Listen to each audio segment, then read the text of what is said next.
हम सभी जानते हैं कि भारत दुनिया का सबसे बड़ा लोकतंत्र है और लोकतंत्र का प्रमुख आधार चुनाव होते हैं।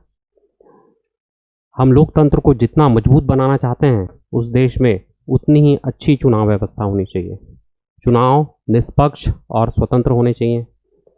चुनाव के महत्व इस बात से भी स्पष्ट होता है कि सुप्रीम कोर्ट ने राजनारायण वर्सेस इंदिरा गांधी के निर्णय में स्वतंत्र और निष्पक्ष चुनाव को संविधान के मूल ढांचे के सिद्धांत में शामिल किया था। तो आज हमारा करंट अफेयर एनालिसिस का विषय स्वतंत्र और निष्पक्ष चुनावों से जुड़ा हुआ है।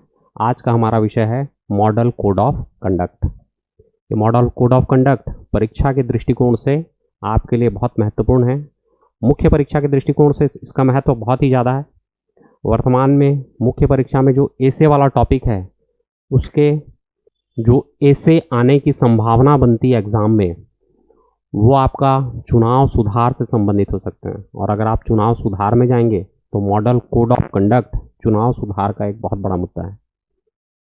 इसके अलावा हाल फिलहाल में होने वाले व्यापम और दूसरी परीक्षाओं में भी मॉडल कोड ऑफ कंडक्ट से सवाल आने की संभावना बनती है। तो आइए समझने की कोशिश करते हैं कि ये मॉडल कोड ऑफ कंडक्ट क्या है। तो मॉडल कोड ऑफ कंडक्ट भारतीय निर्वाचन आयोग के द्वारा बनाई गई एक आचार संहिता है। यह आचार संहिता चुनाव की तिथि की घोषणा होने के साथ ही लागू हो जाती है और चुनाव का परिणाम आने तक ये मॉडल कोड ऑफ कंडक्ट लागू होते हैं। भारतीय चुनाव आयोग को भारतीय संविधान ने आर्टिकल 324 के तहत शक्ति दी है कि वो भारत में स्वतंत्र और निष्पक्ष चुनावों का संचालन करे। तो इसी शक्ति का उपयोग करते हुए इस मॉडल कोड ऑफ कंडक्ट को भारत के चुनाव आयोग के द्वारा लागू कराया जाता है। तो मैंने आपको बताया कि मॉडल कोड ऑफ कंडक्ट क्या है और इसके लागू होने का समय क्या होता है। आइए आगे हम समझने की कोशिश करते हैं कि यह मॉडल कोड ऑफ कंडक्ट कब और कैसे विकसित हुआ। तो पहली बार मॉडल कोड ऑफ कंडक्ट का उपयोग भारत के चुनाव आयोग ने 1962 के चुनाव में किया था और सभी मान्यता प्राप्त राजनीतिक दलों और सरकारों के लिए ये मॉडल कोड ऑफ कंडक्ट लागू किए गए थे। और यही वो दौर था जिस समय भारत में चुनावों में अलग अलग प्रकार की धांधली, बूथ कैप्चरिंग इत्यादि घटनाएं हो रही थी। 1991 के चुनाव में इस मॉडल कोड ऑफ कंडक्ट को शक्ति से सभी राजनीतिक दल और उनके उम्मीदवारों पर लागू किया गया।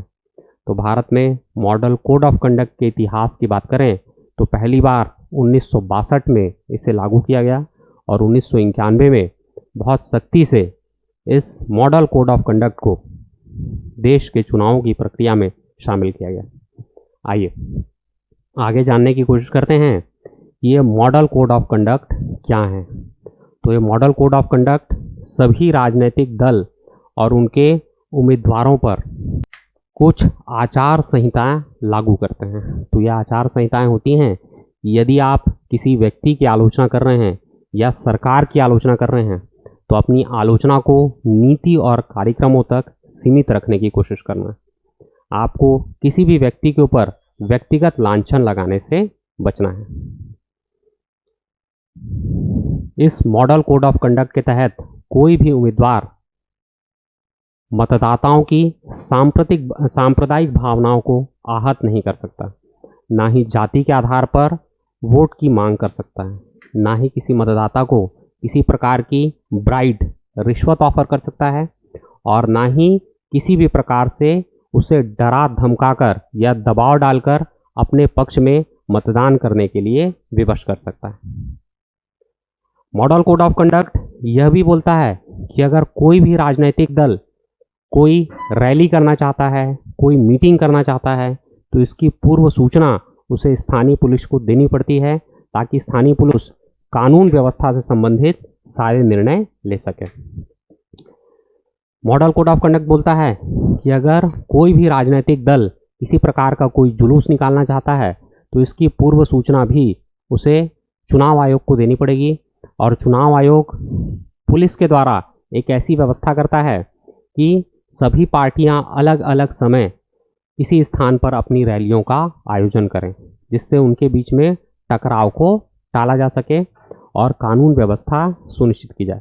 किसी भी जुलूस के दौरान किसी भी प्रतिनिधि के पुतले इत्यादि जलाने, अपशब्दों का प्रयोग करने, इन सब पर यह मॉडल कोड ऑफ कंडक्ट रोक लगाता है। मैंने बताया कि ये मॉडल कोड ऑफ कंडक्ट उस दिन से लागू हो जाता है जिस दिन से चुनाव की घोषणा होती है, और उस समय तक लागू होता है जब तक चुनाव के परिणाम आ नहीं जाते। तो मतदान की तिथि को भी ये मॉडल कोड ऑफ कंडक्ट लागू होता है, और मतदान के दिन जितने भी उम्मीदवार हैं और उन सब के सहयोगी हैं, उनको इस मॉडल कोड ऑफ कंडक्ट का पालन करना पड़ता है। तो मॉडल कोड ऑफ कंडक्ट कहता है कि जिस भी स्थान पर चुनाव की प्रक्रिया चल रही है, उस स्थान से 100 मीटर की दूरी पर किसी भी पार्टी के किसी कार्यकर्ता को नहीं जाना। पार्टी के केवल वह कार्यकर्ता जो इसके लिए अधिकृत हैं और जिनको वैध पास मिला है, वही मतदान केंद्र के 100 मीटर के दायरे के अंदर जा सकते हैं। मतदान केंद्र के 100 मीटर दायरे के अंदर किसी भी व्यक्ति को किसी भी प्रकार की प्रचार सामग्रियों का उपयोग नहीं करना। पार्टी के जो भी अधिकृत उम्मीदवार मतदान केंद्र में उपस्थित होंगे, वो अपने पहचान पत्र और बैज धारण करेंगे। अगर किसी भी उम्मीदवार को उसके मतदाता पहचान पत्र की जानकारी देनी हो, तो ये सादे कागज पर दी जाएगी। इसमें किसी भी पार्टी के किसी भी प्रकार के प्रतीक चिन्ह का उपयोग नहीं किया जाएगा। तो ये सारी चीज़ें मॉडल कोड ऑफ कंडक्ट में शामिल होती है। आइए आगे मॉडल कोड ऑफ कंडक्ट और अच्छी तरीके से समझने की कोशिश करते हैं। चुनाव आयोग के द्वारा हर क्षेत्र में जहां चुनाव कंडक्ट किया जा रहा है, कुछ पर्यवेक्षक यानी सुपरवाइजर्स की नियुक्ति की जाती है। अगर चुनाव के संदर्भ में किसी भी उम्मीदवार को किसी प्रकार की कोई समस्या है, तो पर्यवेक्षकों को वह अपनी समस्या बता सकते हैं। इसके अलावा सत्ताधारी दल के ऊपर 1979 के बाद मॉडल कोड ऑफ कंडक्ट के तहत कई प्रकार की रोक लगाई गई हैं। सत्ताधारी दल जो सरकारी संसाधन उसके पास हैं, उन संसाधनों का उपयोग चुनाव के दौरान नहीं कर सकता। चुनाव के दौरान सरकारी मशीनरी या मंत्री के किसी आधिकारिक दौरे को चुनाव कार्यक्रमों के साथ नहीं जोड़ा जा सकता। जो केस मैंने पहले कोट किया था, इंदिरा गांधी वर्सेस राजनारायण का वाद, तो ये वाद इसी विषय से संबंधित था कि श्रीमती इंदिरा गांधी जी ने उस समय कुछ सरकारी संसाधनों का उपयोग अपने चुनाव प्रचार के दौरान किया था, जिसके कारण इलाहाबाद हाई कोर्ट ने इंदिरा गांधी जी के निर्वाचन को निरस्त कर दिया था। तो आइए देखते हैं और क्या कहता है ये मॉडल कोड ऑफ कंडक्ट। तो जब मॉडल कोड ऑफ कंडक्ट लागू कर दिए जाते हैं, उसके बाद सरकार की सभी प्रकार की घोषणाओं पर रोक लगा दी जाती है।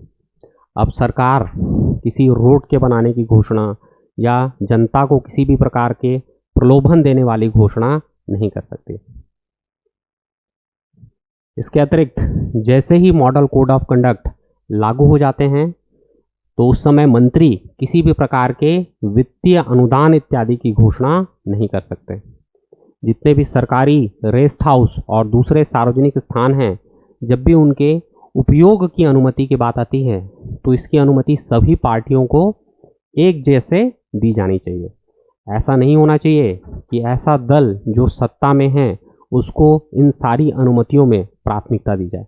ये सारी चीज़ें मॉडल कोड ऑफ कंडक्ट में शामिल होती हैं। अब देखते हैं चुनाव घोषणा पत्र। तो ये चुनाव घोषणा पत्र के लिए क्या क्या दिशा निर्देश देता है हमारा मॉडल कोड ऑफ कंडक्ट।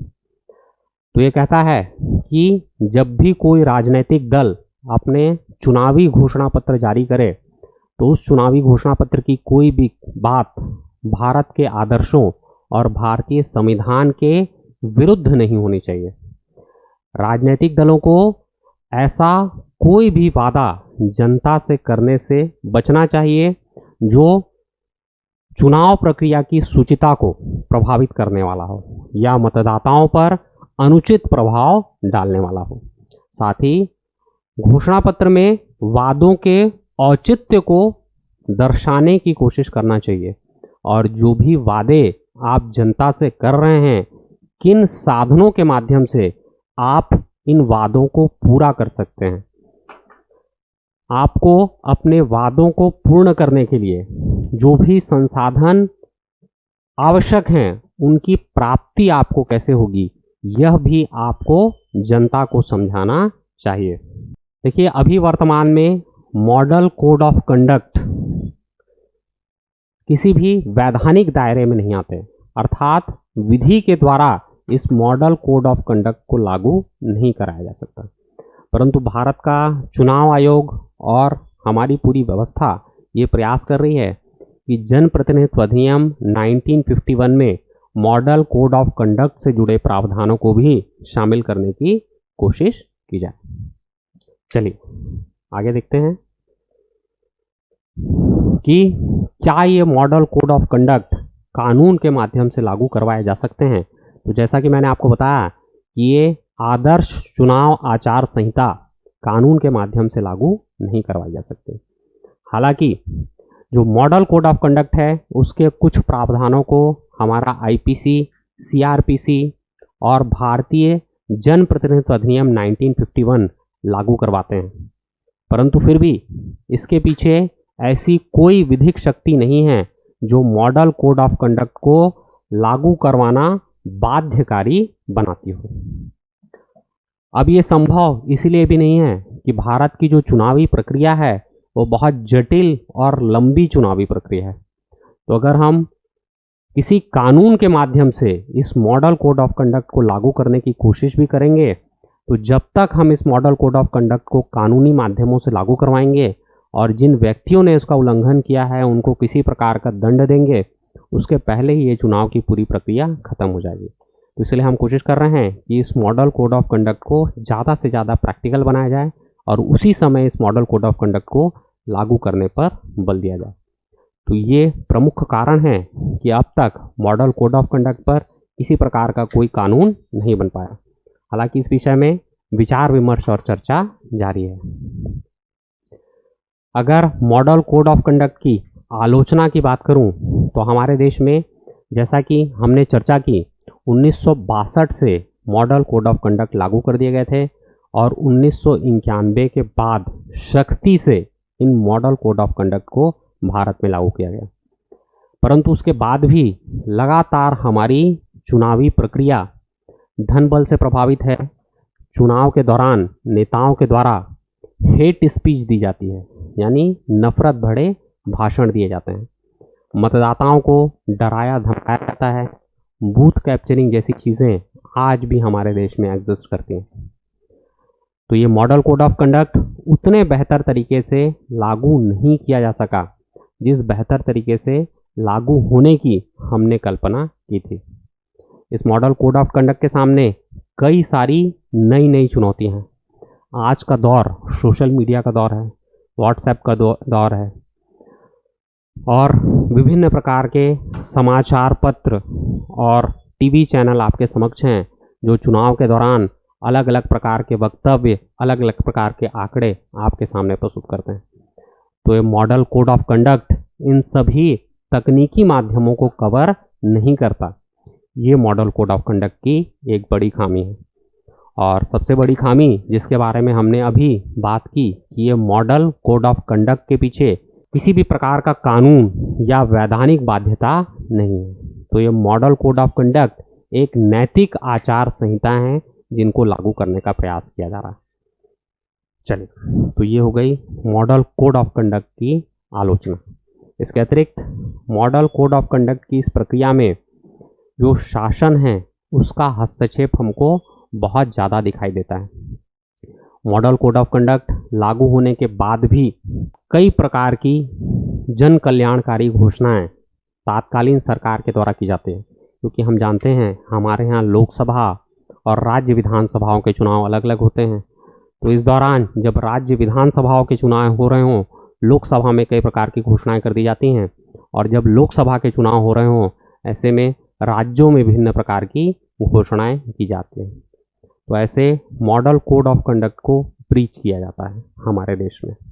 इसके अतिरिक्त मॉडल कोड ऑफ कंडक्ट को लेकर मतदाताओं में, अधिकारियों में और उम्मीदवारों में जिस जागरूकता की आवश्यकता है वो जागरूकता अब तक हम उनके बीच में पैदा नहीं कर पाए हैं।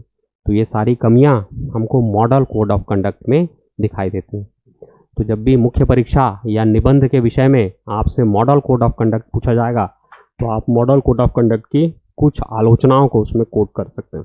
तो ये हमने जानने की कोशिश की कि वास्तव में मॉडल कोड ऑफ कंडक्ट क्या होते हैं और मॉडल कोड ऑफ कंडक्ट को किस प्रकार चुनाव आयोग लागू कराने की कोशिश करता है। इसके बाद हमारी अगली चर्चा होगी इलेक्टोरल बॉन्ड पे, और उसके बाद हम भारत में होने वाले सभी चुनाव सुधारों के ऊपर एक बार विस्तार से चर्चा करेंगे। तो आज हमारी चर्चा इसकी मॉडल कोड ऑफ कंडक्ट की चर्चा के साथ मैं समाप्त करता हूँ। फिर मैं आपके साथ कुछ दिनों में जुड़ूंगा, जिसमें हम चर्चा करेंगे वर्तमान में चर्चित विषय इलेक्टोरल बॉन्ड्स पर। धन्यवाद।